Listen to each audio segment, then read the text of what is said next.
we are going to understand topic 2, and our topic 2 is quadratics. Yes, we had the word quadratic sometimes in year 11, but of course we're now going to look at it in details.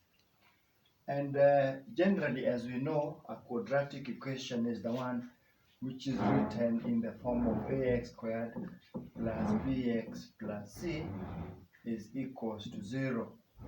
And even at that point, there is only one rule where a is not allowed to be equals to 0. Because if a is equals to 0, the coefficient of x squared is 0, and therefore the first term ceases or stops to exist, and therefore it is not a quadratic equation, it becomes a linear equation. In case a is 0, then it is not a quadratic equation. So we are first of all going to learn how to solve quadratic equation using factorization method or factorizing method.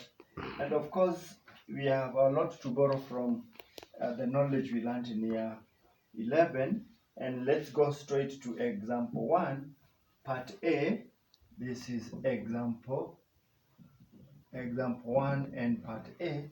It's talking of solving the following equation: x squared minus 2x minus 15 equals to 0. And as we understood, we are going to remember what we talked about B and AC. You can see what our B is, and we can say there is a silent one there, and AC is negative 15.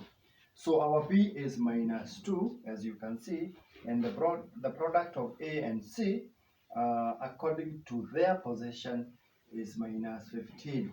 So which two numbers we multiply, they give us a minus 15 as the product of AC. The same time, when we add them, they will give us a negative 2. And the hint, those numbers, one of them is a negative, another one is a positive, such that the product is a negative. And the difference between them, when they are absolute, is 2, but the one with the negative sign is bigger. So we are talking about minus 5 plus 3, and minus 5 times 3. Those will give you the number. So we break the middle term when you talk about x squared minus 5x plus 3x minus 15 equals to 0. And the first two terms, as we have done earlier in algebra, we realize that x is common, and in the bracket we have x minus 5, and then the plus 3 comes over, which is common in the 2. So 3x divided by 3 is x, minus 15 divided by 3 is minus 5, is equals to 0. So the terms outside the bracket will form their own bracket, x plus 3 and x minus 5 is equals to 0.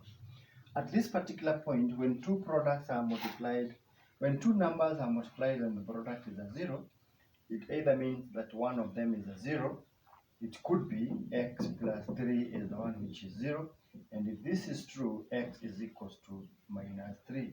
Or it could also be x minus 5 is the one which is 0, and if this is true, x is itself equals to 5. So either way, if you multiply two numbers and the product is 0, one of them must be 0, or even both of them could be 0.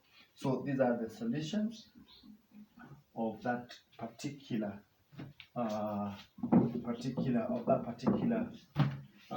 quadratic equation. Let's look at part B in the same example. Let's look at part B, and part B talks of x squared is equals to 9x.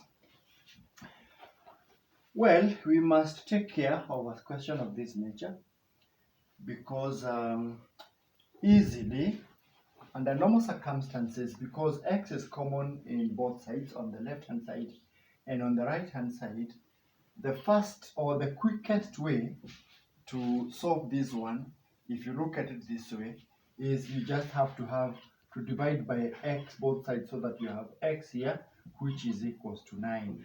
When you divide by x you'll directly get 9. This is correct, but it is limiting you. Why is it limiting you? Because our equation was quadratic. And our equation being quadratic, it means it was possible that it has two solutions. So when you directly solve the equation this way by dividing both sides by x, you deny the equation an opportunity to prove itself. You do not get the two possible solutions. So as much as this one is correct, I will not advocate that you go this way. What I will advocate that you do is you form a quadratic equation which is x squared minus 9x, which is equals to 0. And at that particular point, you have the left-hand side now, which is x squared minus 9x, and the right-hand side is 0. And common factor is x, and in the bracket, you have x minus 9, which is equals to 0. At that particular point, now you have two brackets being multiplied out to give you a 0. And as we said in the previous example, part A, that either of this bracket could be 0. It could be x is 0, or x minus 9 is the one which is 0. And if this is true, x is equals to 9. So those are the possible solutions of x. Please note, this way you get the possible solutions of the original quadratic equation. But the way we attacked it in the beginning, it is limiting you. So I advocate and advise other students to follow that kind of route.